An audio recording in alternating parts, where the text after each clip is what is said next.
Tudo bem? Eu estou aqui gravando esse vídeo que é referente à qualificação de tese do discente Gedson Thiago do Nascimento Borges, que sou eu, e é uma qualificação de tese do Programa de Pós-Graduação em Economia da UFPA, sob a orientação do professor Gilberto Marques e sob a orientação do professor José Raimundo Trindade. Bem, vamos aqui iniciar a apresentação.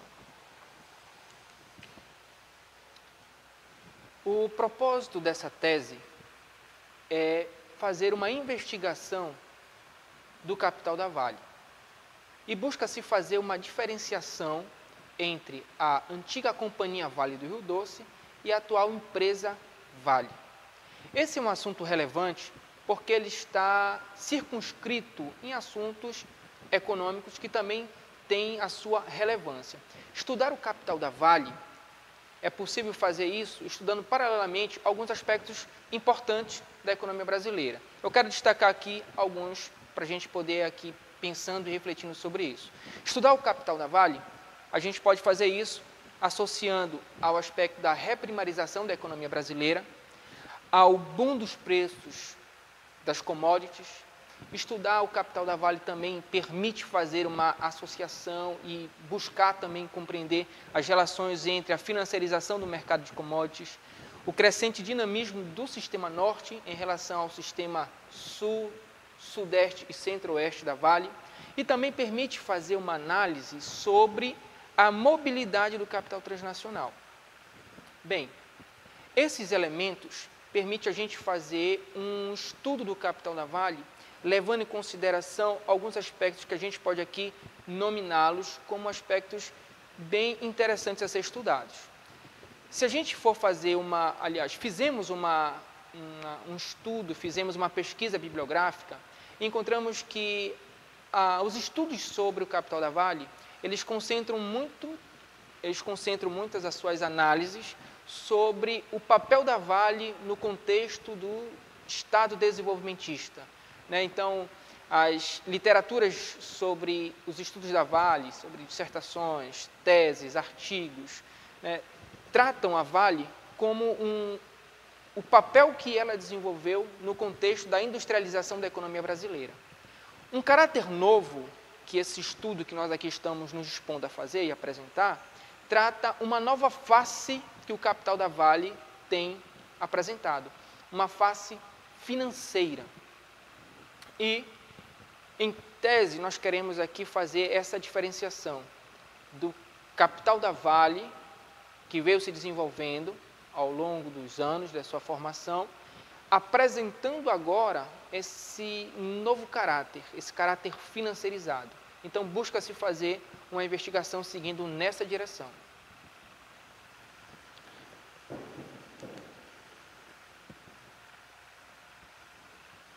Ainda na introdução, queremos destacar aqui esses aspectos relacionados à face financeira da Vale.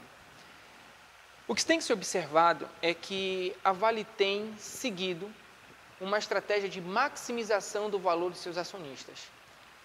Essa estratégia de maximização do valor dos acionistas, associado também com outros elementos, como a diminuição do CAPEX, ou seja, dos investimentos em bens de capitais, a redução dos recursos de pesquisa e desenvolvimento, e até mesmo acompanhando a valorização das ações da Vale, a gente pode associar esses elementos com as estratégias com as decisões de recompra da Vale como elementos que fortalecem essa dinâmica da financiarização.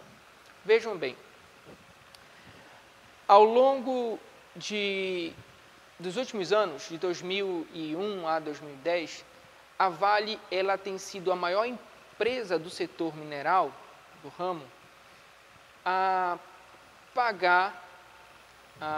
fazer recompra de ações e tem remunerado, em média, 38% dessas ações que são recompradas, ou seja, as ações que são recompradas, então, são repassadas aos detentores daqueles títulos creditícios né, um valor, em média, de 38% em cima do capital próprio. Ou seja, é uma remuneração das empresas do setor mineral que mais tem dado aos seus acionistas. Esses elementos aqui vão configurando e reforçando essa tendência de que a Vale tem privilegiado decisões que têm como resultado final fortalecer a dinâmica de remuneração dos detentores dos ativos financeiros da Vale. Além do mais, a Vale ela foi a primeira empresa brasileira, isso em 2005, a receber o Invest Grade, que é o grau de investimento. Esse grau de investimento, a Vale recebeu das 3 principais empresas gestoras de risco reconhecidas mundialmente. Além do mais, também, somando-se a tudo isso, 45% do capital da Vale está na mão de proprietários estrangeiros. Esses elementos, eles aqui indicam para a gente essa fase ou desenvolvimento dessa característica financeira da Vale, que é o objetivo em que nós queremos aqui investigar. A gente pode sintetizar esses elementos que nós estamos levantando para reflexão sobre a financiarização da Vale, alguns aspectos que nos norteiam a entender e interpretar essa dinâmica. Por exemplo, como o capital da Vale se apresenta e se reproduz? É uma questão. Quais são as estratégias de valorização do capital da Vale? Quem detém realmente o controle acionário da empresa? Quais são as consequências sobre o controle e usufruto das jazidas de minérios e das extensas porções de terra? Essas questões aqui, nós podemos sintetizar em uma situação-problema, em um problema de pesquisa. Bem, investigando esse caráter diferenciado da Vale, da antiga Companhia Vale do Rio Doce e da atual Vale, a gente busca problematizar o seguinte aspecto: analisar a evolução do capital da Vale, certo? Destacando, né, se a Vale apresenta fortes traços de uma estratégia corporativa financiarizada. Se esses traços, né, de uma estratégia corporativa financiarizada é forte o suficiente para poder determinar se a Vale tem se tornado uma empresa financiarizada.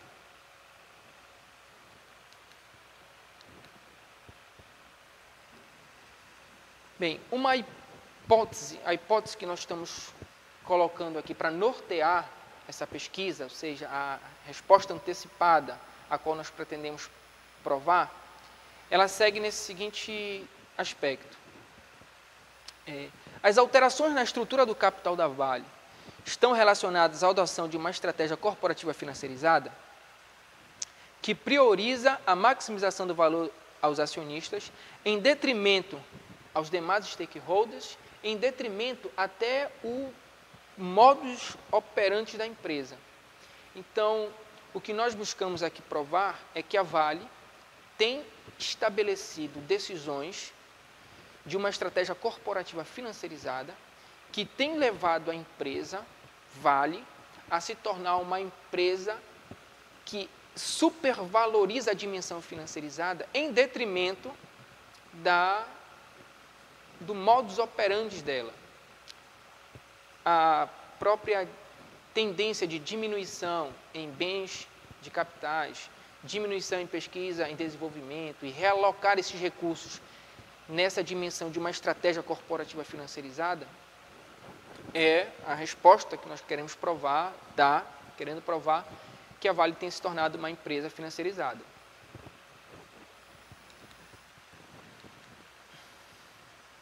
Bem, nesse próximo slide a gente quer aqui só deixar registrado que o objetivo dessa pesquisa é justamente fazer uma análise, uma investigação desse caráter diferenciado entre a antiga Companhia Vale do Rio Doce e a atual empresa Vale, procurando demonstrar o avanço da financiarização na estrutura da empresa. Quanto à metodologia. Primeiramente em relação aos procedimentos metodológicos, em relação aos procedimentos. Então, Em relação aos procedimentos, busca-se fazer um levantamento bibliográfico, né, a partir de estudos sobre teses, sobre dissertações, sobre artigos, né, com ênfase principalmente aos relatórios da Vale. A Vale tem 9 relatórios que são ricos em informações que permitem a gente avaliar esse problema de pesquisa, essa questão da financiarização da Vale.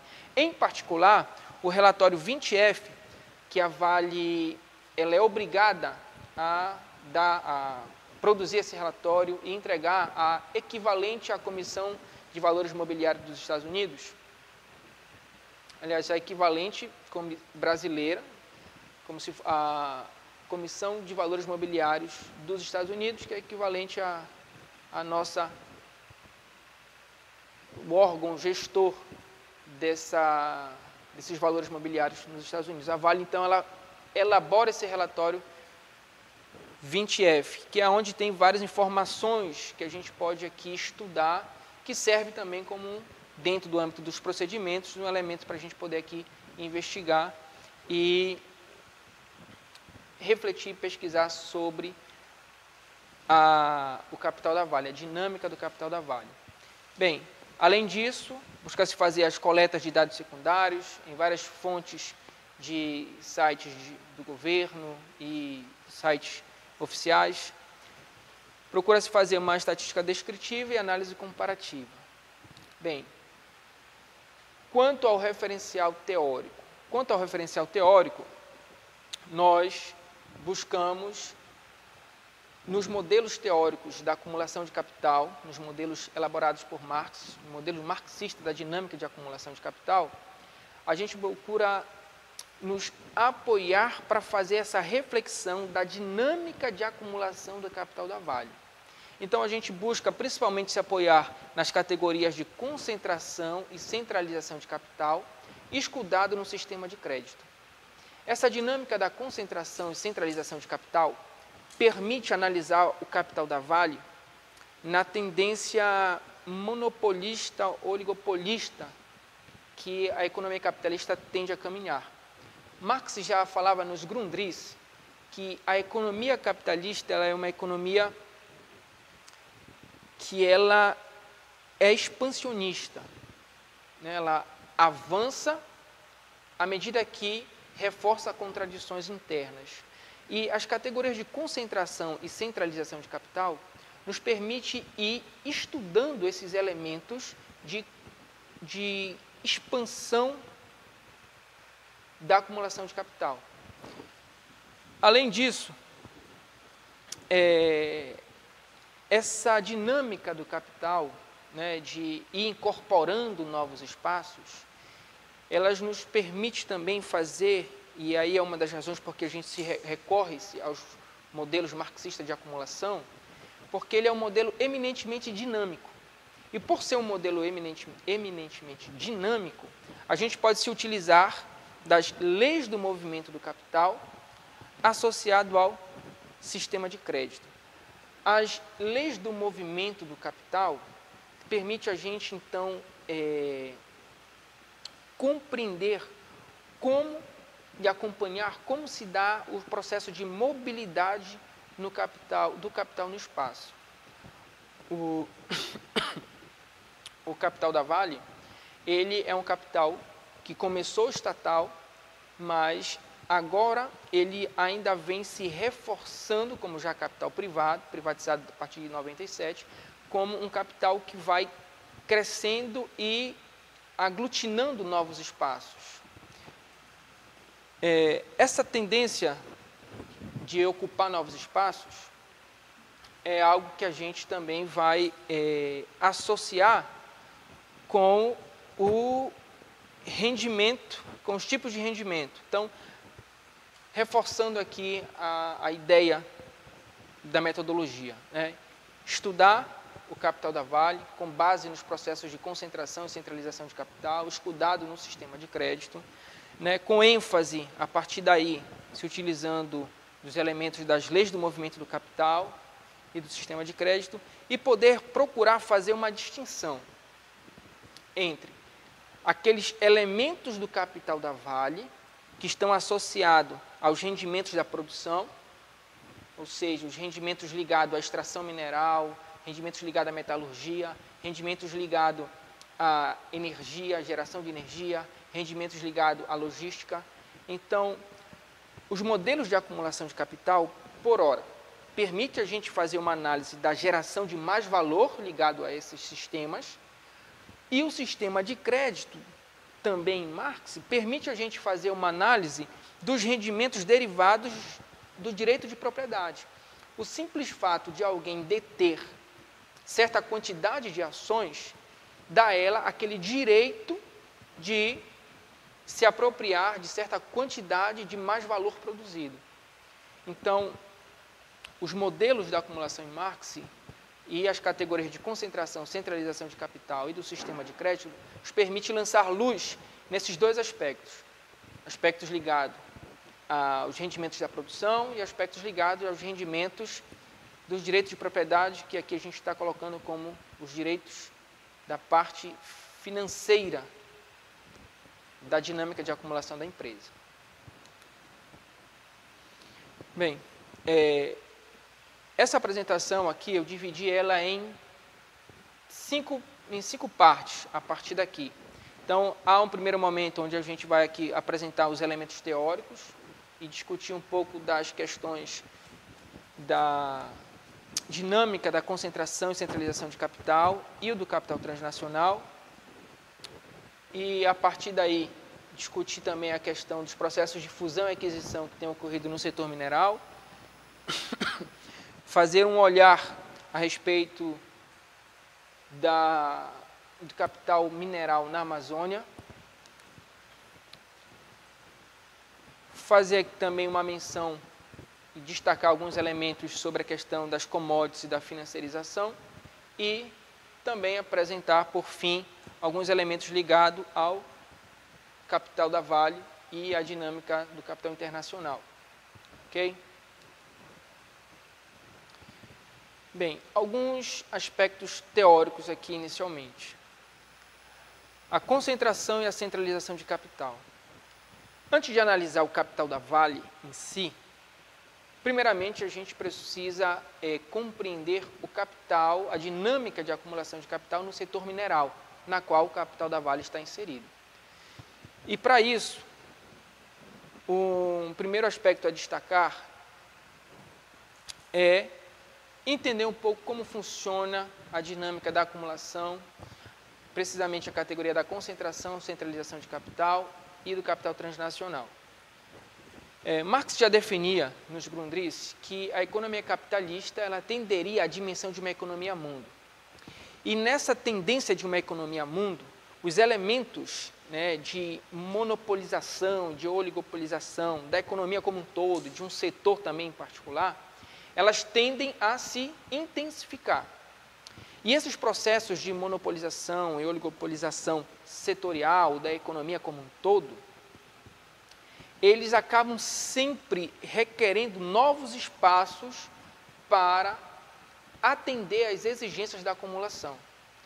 E a gente pode observar esse processo de concentração, centralização de capital, empiricamente, observando tanto as redes de controle corporativo global, como também os processos de fusão e aquisição de empresas. Esses elementos de fusão e aquisição de empresas, de controle corporativo global, eles são elementos que concretamente traduzem o aspecto teórico da concentração e da centralização de capital. Porque na lógica, à medida que a acumulação avança, incorporando novos espaços, ela tende a fazer isso se apropriando de capitais já existentes para poder se apropriar e se fortalecer no processo de dinâmica de acumulação. A gente pode observar também que esse processo de acumulação do capital, se apropriando cada vez mais de capitais existentes e até de novos capitais que vão se aparecendo, ele também pode ser aprendido se a gente olhar no modelo de acumulação, naquilo que Marx trabalhou sobre os esquemas de reprodução do capital.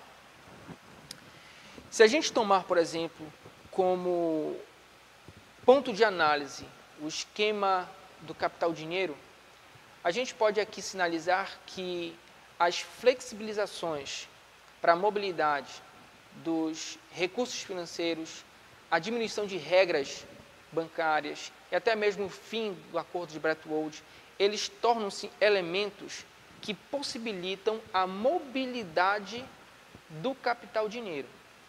Esses elementos de mobilidade do capital-dinheiro, associado também com a mobilidade do capital produtivo, ou seja, cada vez mais o capital busca novos espaços para manter a dinâmica da acumulação e ampliar a sua valorização, como espaços onde a mão de obra é barata, espaço onde você tem matéria-prima abundante e barata. Dentro do esquema de reprodução do capital produtivo, a necessidade, as exigências da acumulação levaram a que o capital produtivo buscasse novos espaços para manter a acumulação. Essa busca de novos espaços para manter a acumulação, ela reforçou a formação do capital transnacional. Então, se a gente aqui buscar fazer uma análise no setor mineral e identificar que os elementos de concentração e centralização de capital, eles concretamente reforçaram a dinâmica de processos de fusão e aquisição de empresa. E a busca cada vez mais crescente para atender às exigências da acumulação levou o capital a buscar novos espaços para sua valorização, o que deu os processos de formação do capital transnacional. Esses elementos aqui nos permitem fazer uma análise sobre a dinâmica de acumulação do capital no setor mineral e, por conseguinte, nos possibilita fazer também uma reflexão sobre o capital da empresa Vale. Bem, continuando, uma análise do setor, uns aspectos gerais do setor mineral mundial, com base nas reflexões teóricas do modelo da dinâmica de acumulação, tal como tratado no Capital, tal como tratado com Marx, a gente procura aqui fazer uma investigação do setor, primeiramente do setor mineral global. Tomando como ponto de partida o final da segunda metade do século XX, o consumo material de bens minerais, de produtos minerais, ele era relativamente alto. Isso muito por conta e influenciado pela Segunda Guerra Mundial. Então, a Segunda Guerra Mundial foi um período onde a demanda e o uso por esses recursos minerais foi bem ascendente. Mas as décadas de 1970 e a década seguinte, 1980, o setor mineral mundial ele apresentou um momento de arrefecimento. Esse arrefecimento do setor mineral global, ele estava centrado principalmente em, pelo menos aqui, dois aspectos. A dinâmica da acumulação de capital no setor mineral global, ela enfrentou um aspecto da oscilação do setor metalúrgico, ou seja, a diminuição da atividade, principalmente ligado às indústrias da construção civil e à indústria de transformação, também refletiu e ressoou, criou efeitos sobre a indústria de metalurgia, e essa diminuição da demanda nesse período fez com que o setor mineral passasse por um arrefecimento. Isso também estava ligado ao processo da nova economia. A nova economia, aquele período já no fim da década de 90, só para tomar como um ponto de referência, aonde as tecnologias da informação, de comunicação, de telecomunicação, elas acabaram tomando um espaço na dinâmica econômica mundial, de modo que a economia das indústrias de base, tomaram-se uma posição secundária diante desse processo. Então, o arrefecimento do setor mineral, oriundo dessa dinâmica, da oscilação do setor metalúrgico e dessa nova economia, levou o setor mineral, na década de 80 e na década de 70 e 80, passar por um processo de arrefecimento. Bem, aqui nesse período, o setor mineral, ele contou bastante com a presença, com a ênfase do Estado. O Estado, ele teve um papel importante para manter aquecida as atividades minerais. Grande parte, nesse período, das empresas que atuavam no setor mineral global, eram empresas ligadas, ou empresas estatais, né? Tinham como estrutura de suporte, né, e dinâmica econômica o Estado. Então, para passar por esse momento de arrefecimento, o papel do Estado para manter a atividade do setor mineral foi bem relevante. Bem, o setor mineral, no final do século XX, e aí a gente tem como referência os anos de 1990, ele também foi um período de baixo preço dos produtos básicos, ou seja, baixo preço dos produtos dos bens de minerais e metais. Esse baixo preço dos produtos básicos, e em particular, para o que nos interessa aqui, estudar os preços básicos dos produtos de minerais e metais, do setor mineral global, ele estava respondia tanto às questões da contração do comércio internacional, como também da desaceleração da economia mundial, mas também eles tinham um aspecto ligado à própria dinâmica do setor mineral. As grandes empresas, as grandes multinacionais, as grandes empresas transnacionais do setor mineral, elas tinham, na década de 90, a estratégia de ser empresas que buscavam maximizar os seus lucros, diminuindo os seus custos. Ou seja, eles tinham uma estratégia empresarial centrado na escala, né? Ou seja,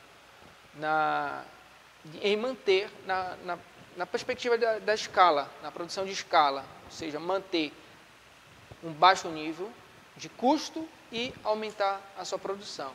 Então, como as empresas adotavam isso como uma estratégia, mesmo em um cenário onde você tinha uma contração do comércio internacional, uma desaceleração da economia mundial, as empresas, por manter essa estratégia de buscar as economias de escala, elas então sempre estavam criando cada vez mais um volume maior de oferta.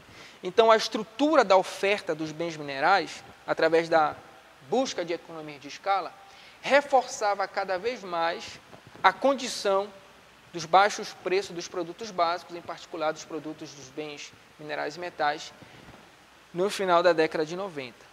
Bem, esse cenário, tanto o cenário do arrefecimento do setor mineral ao longo das décadas de 70 e 90, associado com o baixo preço dos bens minerais na década de 90, isso reforçou os processos de concentração, os processos de fusão e aquisição de empresas. Os processos de fusão e aquisição de empresas no setor mineral, aqui nós estamos entendendo eles como um elemento de concretude dos processos de concentração e centralização de capital. Ok? Bem, então, à medida que o setor mineral global foi caminhando para essa estrutura de processo de concentração e centralização de capital, essa estrutura de processo de fusão e aquisição, a gente aqui quer trazer uma análise a respeito desse período com enfoque no processo de fusão e aquisição de empresas no setor mineral. Um elemento que a gente vai destacar, né, que reforçou esse processo de concentração e centralização de capital no setor mineral, está associado também ao elevado risco. Então, o setor mineral, ele é um setor onde o risco é elevado, ou seja, você tem inúmeros fatores que colocam em xeque a efetivação de fato do emprego daquele capital e para poder entrar e agir naquele setor, né? Tanto aspectos relacionados como a geologia, em fazer estudo de prospecção, em aspectos também de liberalização em termos do meio ambiente. Então, a atividade do setor mineral é uma atividade de elevado risco. Na década de 90 também as grandes multinacionais do setor mineral enfrentavam uma baixa rentabilidade, associado também com uma baixa capacidade de financiamento, certo? Esses elementos reforçaram os processos de fusão e aquisição de empresas no setor mineral, levando esse setor a intensificar os processos de concentração e centralização de capital. Eu quero aqui trazer uma tabela para a gente analisar isso no final dos anos 90. A tabela 3.2 do texto, ela traz a seguinte análise. No período de 1995 até 2001, o setor mineral teve pelo menos 569 números de transações acima de 10 milhões. Então, a intensificação dos processos de fusão e aquisição no setor mineral é relativamente alta. Com destaque aqui para o ano de 1999. Em 1999, nós tivemos 100 processos de 100 transações de fusão e aquisição de empresas no setor mineral, né? E isso girou algo em torno de 19 bilhões de dólares. Então, é só para dar aqui um exemplo da tendência crescente que o setor mineral global tem passado nos processos de fusão e aquisição. Os anos seguintes, os anos de... Até aqui eu trago a tabela, acho que é 3.7, que é a tabela que também apresenta os processos de fusão e aquisição no setor mineral global, no período de 2000 até 2019.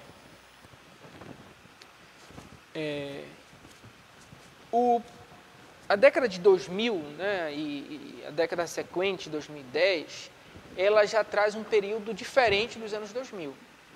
Então, nos anos 2000, o setor mineral apresentou um período de arrefecimento, de baixa rentabilidade, baixa capacidade de financiamento. Os anos 2000, ele apresenta uma outra característica, e essa característica ela está bem relacionada com o boom do preço das commodities.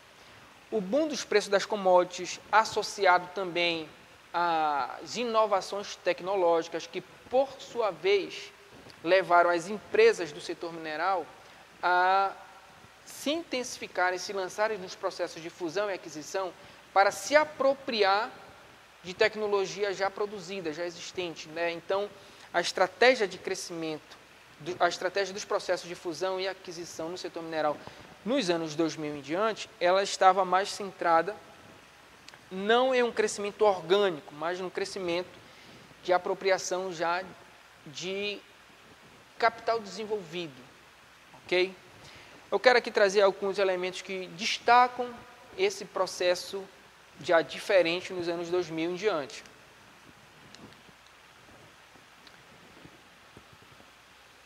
Com ênfase aqui, principalmente no ano de 2001, o ano de 2001 foi o ano onde teve o ápice, o ponto mais alto dos preços das commodities, né? Então, nesse período, só voltar aqui nós temos o número de transações, né, a porcentagem do total do número de transações no setor mineral e o valor das transações, seguido também da porcentagem total do valor das transações. Então, o ano de 2011, ele é um ano que retrata bem um pouco do que foi a dinâmica de acumulação de capital no setor mineral nesse período. Primeiramente, por conta de que, no ano de 2011, por exemplo, o número de transações de fusão e aquisição no setor mineral chegou a 569 processos de fusão e aquisição. Um número também elevado comparado com todo o período. E também alcançou em 2011 aqui um valor de... Só voltar aqui os valores, né? 2011, acho que em 2012, melhor dizendo, né? Foram 154 bilhões de dólares em processos de fusão e aquisição, só para dar um exemplo da magnitude do que esses processos de fusão e aquisição, entendido como os processos de concentração e centralização de capital, têm relevância na análise do setor mineral global. Bem, tendo como base, né, a análise desse sistema desses processos de fusão e aquisição, né, com base nas categorias de concentração e centralização de capital, isso analisado em instância do setor mineral global. Mas a gente traz aqui também alguns elementos para fazer uma análise de que o capital da Vale também tem passado por esses elementos, por esses processos de fusão e aquisição, ou seja, também tem se expressado no capital da Vale essas categorias que a gente aqui está tratando de concentração e centralização de capital. A gente dividiu aqui, na verdade, o capital da Vale pós-privatização em duas ondas de fusão e aquisição, né? Então, foram dois momentos onde se intensificou na dinâmica de acumulação do capital da Vale os processos de fusão e aquisição. Então, uma primeira onda de fusão e aquisição da Vale aconteceu aqui no período de 2000 até 2003. Então, essas foram aqui as empresas na qual a Vale ela se incorporou, ou se fundiu e fez a aquisição. Nessa primeira onda de fusão, de aquisição do capital da Vale, a Vale não tinha como pretensão dominar, né, o mercado de minerais, principalmente minério de ferro, no Brasil, mas apenas de manter a sua posição de grande produtora de bens minerais na economia brasileira. Na segunda onda de processos de fusão e aquisição, a Vale ela se estabelece como uma das principais produtoras de bens minerais da economia nacional. Uma das coisas que reforça é esse resultado do processo de fusão e aquisição da Vale nesse período é uma análise do gráfico 2.3. Na primeira onda de fusão e aquisição da Vale, que está relacionada a essa primeira parte inicial do gráfico, a produção da Vale, que é essa produção em vermelho, ela é praticamente toda a produção nacional, que é a produção que está em azul. Então, a Vale procura, nesse momento, apenas se consolidar como uma grande empresa produtora de bens minerais. A Vale chegou em aproximadamente já em 2003, 2004, a uma faixa aproximadamente de 80% da produção mineral, e esse é um gráfico que fala a respeito da produção mineral de ferro, eram produzidos pela Vale em relação ao total que a economia brasileira vinha produzir. E essa tendência, novamente, tem se reforçado agora nos últimos anos. Nos últimos anos, novamente, a produção da Vale ela é quase que esmagadora, quase que totalmente a produção nacional, produção que o Brasil todo produz. E aqui cabe também destacar que o papel do Sistema Norte também vem crescendo. O Sistema Sul-Sudeste, principalmente o sistema ligado mais a Minas Gerais, que compõe o capital da Vale, ainda produz mais que o Sistema Norte, vem produzindo, né, mas ao passo que o Sistema Norte vem crescendo a taxas maiores, principalmente pela introdução de novos espaços aqui no Sistema Norte da Vale, no processo de produção de bens minerais da empresa. Bem, um aspecto importante a ser destacado, e eu acho que merece trabalhar isso na Vale, justamente por conta da localização da região onde nós estamos estudando, que aqui é a Amazônia, é fazer uma leitura sobre o capital da Vale aqui na região. Bem, a Vale ela é uma empresa transnacional, né, e nesse aspecto a gente destaca que aqui no setor, aqui na Amazônia, a Vale tem apresentado... Dá um pause aí, Larissa. Pause. Então, discutindo a questão da mineração e o capital transnacional na Amazônia, e é um aspecto relevante de estudar o capital da Vale, à medida que nós estamos localizados aqui na Amazônia. E, a partir daí, é importante a gente destacar o seguinte aspecto. Primeiro, que a Amazônia tem sido um espaço recorrente e intermitente para a dinâmica de acumulação de capital. Em particular, a parte oriental da Amazônia, onde a dinâmica do setor mineral tem sido bem mais intensificada, ela tem apresentado, ou seja, a presença do capital no setor mineral aqui na região amazônica, na porção, na parte oriental, ela tem sido marcada pela presença do capital transnacional no setor mineral. Então, o próprio capital da Vale é um capital que conta com uma parte da Mitsui, né, que é o capital japonês. Recentemente, uma empresa de gestora de ativos financeiros, a BlackRock, ela também tem pelo menos 5% de capital da Vale. Então, além da Vale, outras empresas de capital transnacional atuam no setor. Bem, essa dinâmica do capital transnacional no setor mineral aqui na Amazônia, ela tem reforçado o caráter da economia da região, destacando um caráter primário exportador. Então, a presença do capital transnacional na Amazônia, ela tem reforçado o caráter de uma economia primária exportadora. Então, essa é uma das principais influências que o capital mineral transnacional tem na economia local, em particular o capital da Vale. A gente pode até levantar algumas questões que o sinônimo de desenvolvimento, em particular no estado do Pará, em muitos tempos ficaram associados a uma sigla, a sigla da Vale, dado a capacidade, a influência que ela tem na economia local, certo?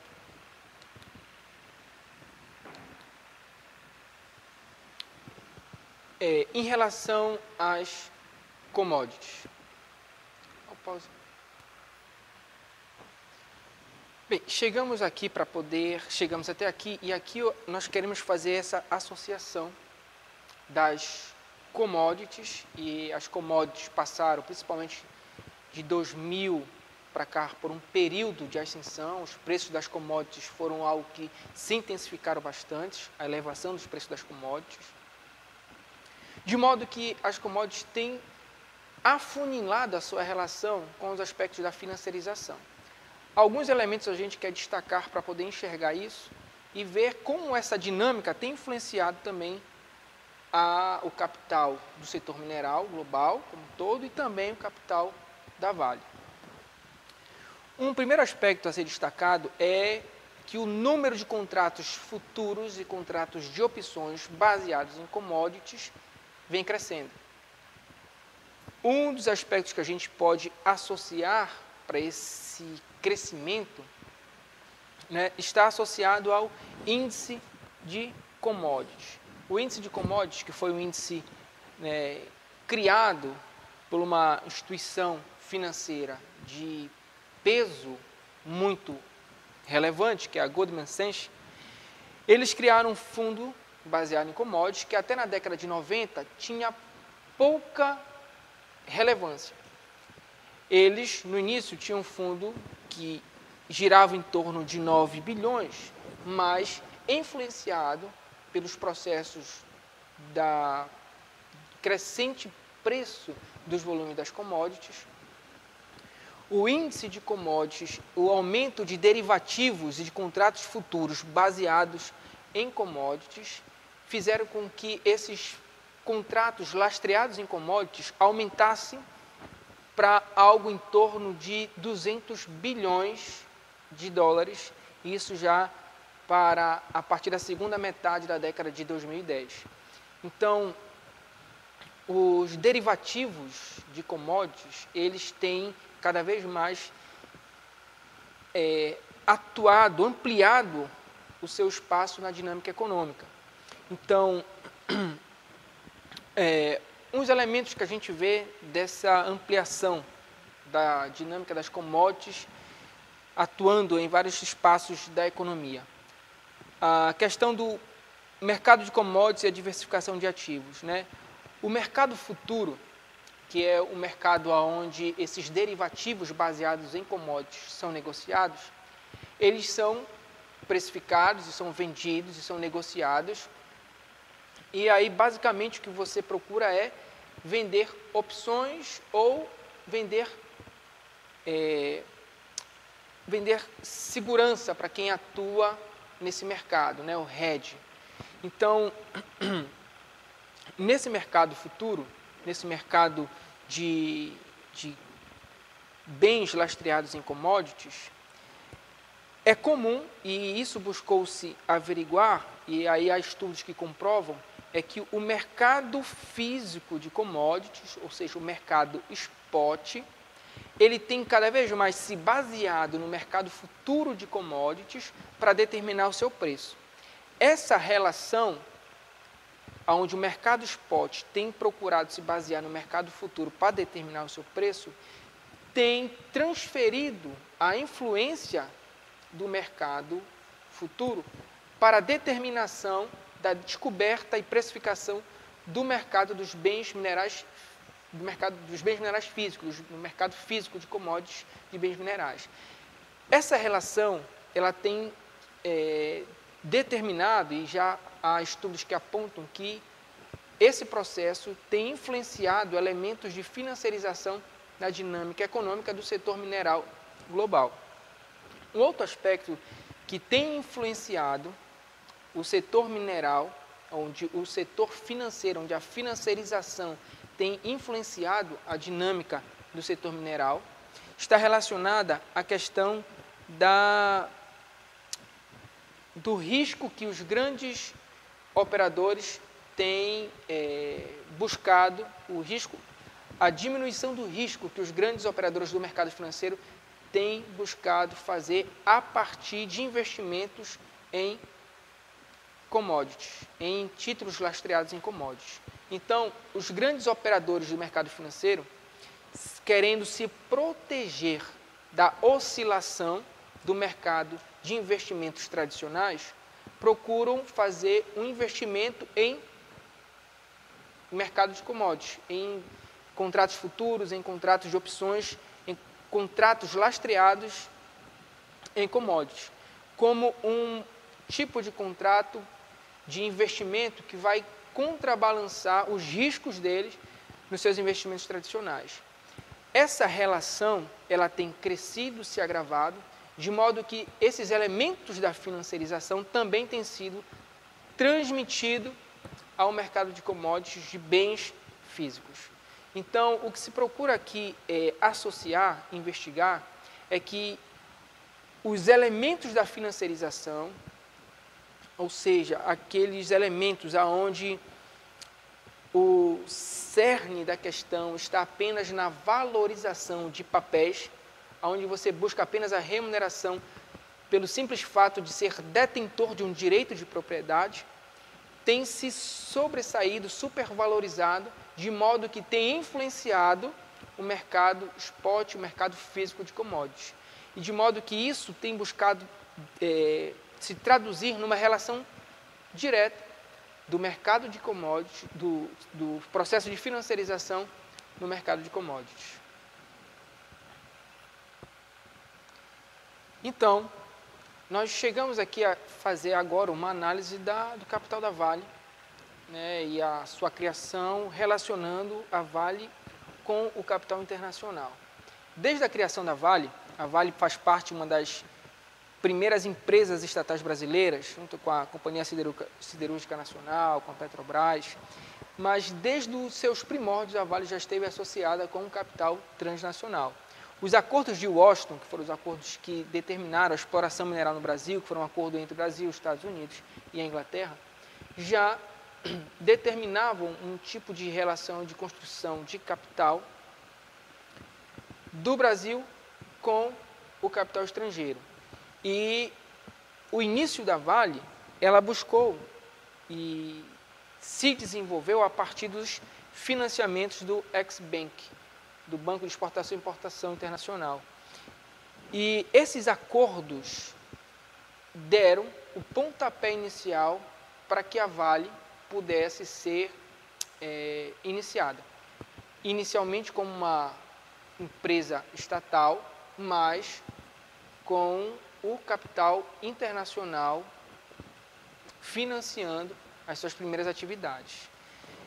A Vale, ao longo da sua história, ela teve associada com o capital internacional. A Vale, ela buscou se desenvolver mantendo uma relação intensa dessas atividades. O que busca reforçar nesse momento é que, tanto no período inicial, para a criação da Vale, como também no período posterior, ao longo do seu desenvolvimento, que é o período da privatização da Vale, a presença do capital internacional sempre foi algo marcante na dinâmica do capital da Vale. A privatização da Vale, ela intensificou ainda mais a presença do capital transnacional, do capital internacional, na dinâmica de acumulação da Vale. A própria venda da Vale, ela é uma venda marcada fortemente. Deixa eu só voltar aqui. Só voltar um. Então, a própria venda da Vale, ela é marcada dentro dessa relação em disputa com outros capitais. A Vale, ela foi vendida por 3 bilhões aproximadamente, mas o preço que ela tinha, conferindo todos os seus bens, não era, segundo estudos, inferior a 20 bilhões. Essa diferença entre o preço que ela foi vendida e o preço que ela valia foi, com toda certeza, o assédio do capital estrangeiro sobre as negociações. Então, a criação da Vale e o processo de desenvolvimento das suas atividades, ela foi sempre marcada pela presença do capital internacional.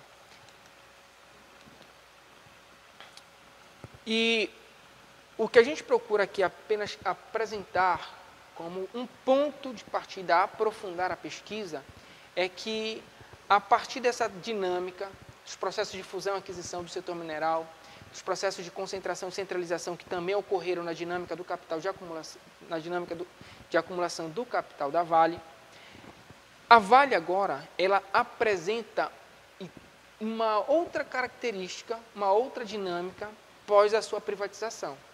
Após a sua privatização, e essa aqui é a composição acionária de dezembro de 2019, observa-se que 45% do capital da Vale está na mão de estrangeiros.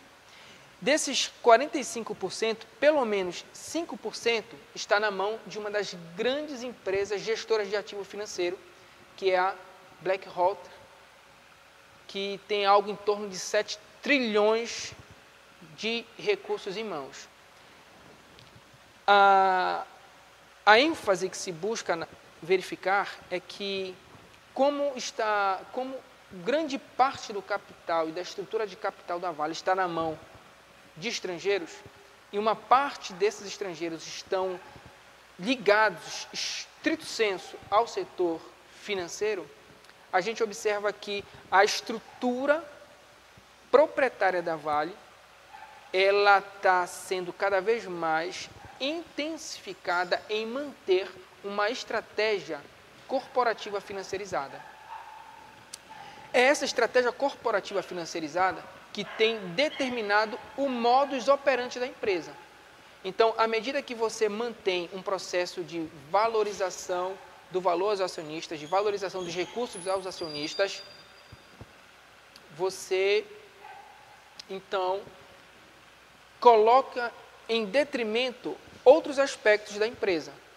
Aspectos como uma diminuição no CAPEX, nos investimentos de bens e capitais, uma diminuição nos recursos em pesquisa e desenvolvimento, inclusive uma diminuição de recursos no sistema de segurança e estrutura da Vale. Até mesmo os últimos acontecimentos, as últimas situações, as últimas tragédias que aconteceram na Vale, em Brumadinho, em Mariana, o rompimento das barragens, houve também uma diminuição de recursos para a questão da segurança e de reestruturação dos espaços de rejeitos da empresa. E tudo isso é porque tem sido mantida uma estratégia de maximização do valor aos acionistas em detrimento desses demais stakeholders, ou seja, dessas demais partes interessadas, como a sociedade, como o governo, como os próprios empregados. Então, essa presença de uma estrutura proprietária com grande parte nas mãos de estrangeiros, a determinação de uma estratégia corporativa financiarizada, ela tem determinado o modus operandi da empresa, que é justamente o que a gente procura aprofundar, investigar e responder se de fato a Vale tem se tornado uma empresa financiarizada. Ok? Eu quero agradecer a atenção de todos e aguardo a avaliação e crítica de todos.